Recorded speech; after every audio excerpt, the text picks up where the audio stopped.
नमस्कार दोस्तों, आज आपका स्वागत है हमारे चैनल पर। और आज नवरात्रि का 9वां दिन है और आज हम माता सिद्धिदात्री की पूजा करेंगे। नवमी के दिन माता सिद्धिदात्री की पूजा की जाती है। वे सभी प्रकार की सिद्धियों को प्रदान करती हैं। उनका नाम सिद्धिदात्री का अर्थ है सिद्धियों की दाता। माता सिद्धिदात्री की पूजा करने से भक्तों को ज्ञान, शक्ति और आशीर्वाद प्राप्त होते हैं।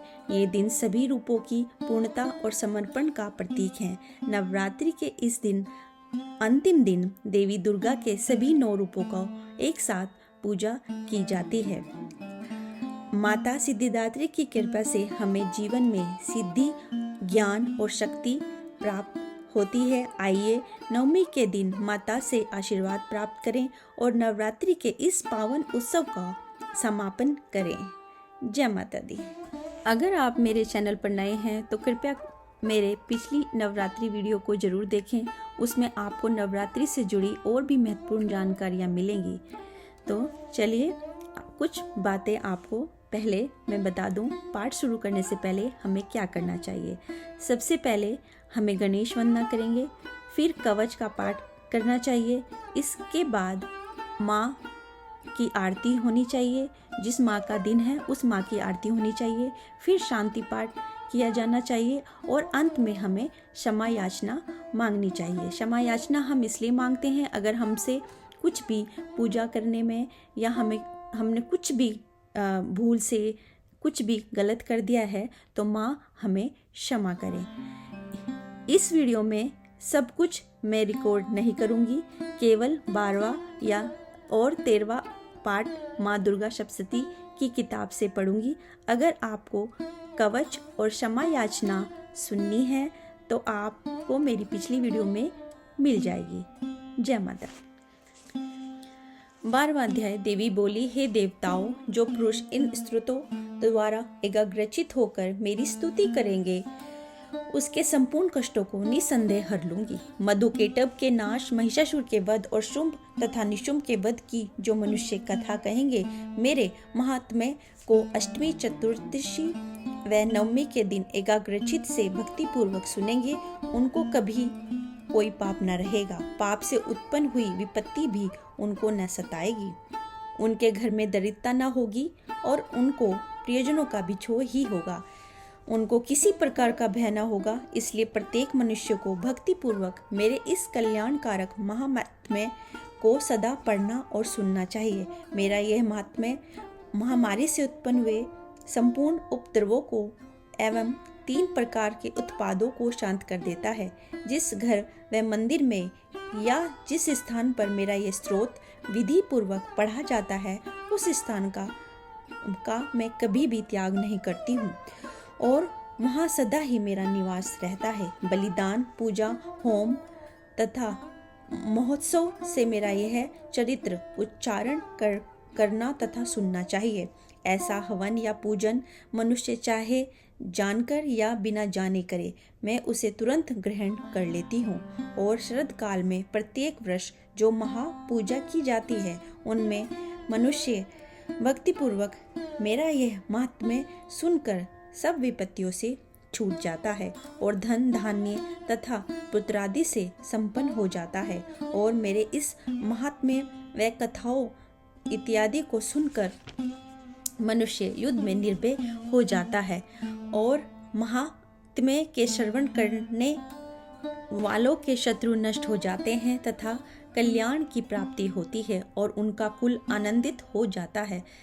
सब कष्ट शांत हो जाते हैं तथा भयंकर सपन दिखाई देना तथा घरेलू दुख इत्यादि सब मिट जाते हैं। बाल गृह में ग्रसित बालकों के लिए यह मेरा महात्म्य परम शांति का देने वाला है। मनुष्यों में फूट पड़ने पर यह भली भांति मित्रता करवाने वाला है। मेरा यह महात्म्य मनुष्यों को मेरी जैसी सामर्थ्य की प्राप्ति करवाने वाला है। पशु, पुष्प, अध्र्य, धूप, गंध, दीपक इत्यादि सामग्रियां द्वारा पूजन करने से, ब्राह्मणों को भोजन करा के, हवन करके प्रतिदिन अभिषेक करके, नाना प्रकार के भोगों को अर्पण करके और प्रत्येक वर्ष दान इत्यादि करके जो मेरी आराधना की जाती है और उससे मैं जैसी प्रसन्न हो जाती हूँ वैसी ही प्रसन्न मैं इस चरित्र के सुनने से हो जाती हूँ।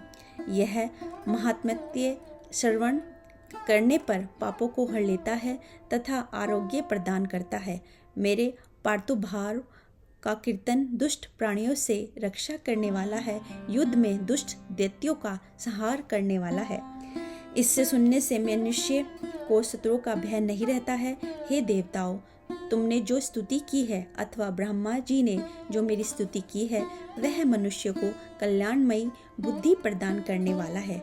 वन में सुने मार्ग में अथवा दावानल से घिर जाने पर, वन में चोरों से घिरा हुआ या शत्रुओं द्वारा पकड़ा हुआ, जंगल से सिंहों से या जंगली हाथियों द्वारा पीछा किया हुआ, राजा के क्रुद्ध हो जाने पर, मारे जाने के भय से, समुद्र में नाव के डगमगाने पर, भयंकर युद्ध में फंसा होने पर, किसी भी प्रकार की पीड़ा से पीड़ित, घोर बाधाओं से दुखी हुआ मनुष्य मेरे इस चरित्र को स्मरण करने से संकट से मुक्त हो जाता है। मेरा प्रभाव से सिंह, चोर या शत्रु इत्यादि दूर भाग जाते हैं और पास नहीं आते। महर्षि ने कहा, प्रचंड पराक्रम वाली भगवती चंडिका यूं कहने के पश्चात सब देवताओं के देखते ही देखते अंतर्ध्यान हो गई और संपूर्ण देवता अपने शत्रुओं के मारे जाने पर पहले की तरह यज्ञ भाग का उपभोग करने लगे और उनको अपने अधिकार फिर से प्राप्त हो गए तथा युद्ध में देवताओं के शत्रु वो शुंभ व निशुंभ के देवी के हाथों मारे जाने पर बाकी बचे हुए राक्षस पाताल को चले गए। हे राजन, इस प्रकार भगवती अंबिका नित्य होती हुई भी बार बार प्रकट होकर इस जगत का पालन करती है, इसको मोहित करती है, जन्म देती है और प्रार्थना करने पर समृद्धि प्रदान करती है। हे राजन, भगवती ही महाप्रलय के समय महामारी का रूप धारण करती है और वही संपूर्ण ब्रह्मांड में व्यापक है और वही भगवती समय समय पर महाकाली तथा महामारी का रूप बनाती है और वे स्वयं अजन्मा होती हुई भी सृष्टि के रूप में प्रकट होती है। वह सनातनी देवी प्राणियों का पालन करती है और वही मनुष्य के अभ्युदय के समय घर में लक्ष्मी का रूप बनाकर स्थित हो जाती है तथा अभाव के समय दरिद्रता बनकर विनाश का कारण बन जाती है। पुष्प, धूप और गंध आदि से पूजन करके उसकी स्तुति करने से वह धन एवं पुत्र देती है और धर्म में शुभ बुद्धि प्रदान करती है। जय माता दी। ये हमारा 11वां अध्याय समाप्त होता है। चलिए अब हम करते हैं 13वां अध्याय। महर्षि मेधा ने कहा, हे राजन, इस प्रकार देवी के उत्तम महामत्य का वर्णन मैंने तुमको सुनाया। जगत को धारण करने वाली इस देवी का ऐसा ही प्रभाव है। वही देवी ज्ञान देने वाली है और भगवान विष्णु की इस माया के प्रभाव से तुम और यह वैश्य तथा अन्य विवेकी जन मोहित होते हैं और भविष्य में मोहित होंगे। हे राजन, तुम इस परमेश्वरी की शरण में जाओ। यही भगवती आराधना करने पर मनुष्य को भोग, स्वर्ग तथा मोक्ष प्रदान करती है। मार्कंड जी ने कहा, महर्षि मेधा की यह बात सुनकर राजा सूरत ने व्रत वाले ऋषि को प्रणाम किया और राज्य के छिन जाने के कारण उसके मन में अत्यंत ग्लानि हुई और वह राजा तथा वैश्य तपस्या के लिए वन को चले गए और नदी के तट पर आसन लगाकर भगवती के दर्शनों के लिए तपस्या करने लगे। दोनों ने नदी के तट पर देवी की मूर्ति बनाई और पुष्प, धूप, दीप तथा हवन द्वारा उसका पूजन करने लगे। पहले उन्होंने आहार को कम कर दिया, फिर बिल्कुल निराहार रहकर भगवती में मन लगाकर एकाग्रता पूर्वक उसकी आराधना करने लगे। वह दोनों अपने शरीर के रक्त से देवी को बलि देते हुए 3 वर्ष तक लगातार भगवती की आराधना करते रहे। 3 वर्ष के पश्चात जगत का पालन करने वाली चंडिका ने उनको प्रत्यक्ष दर्शन देकर कहा।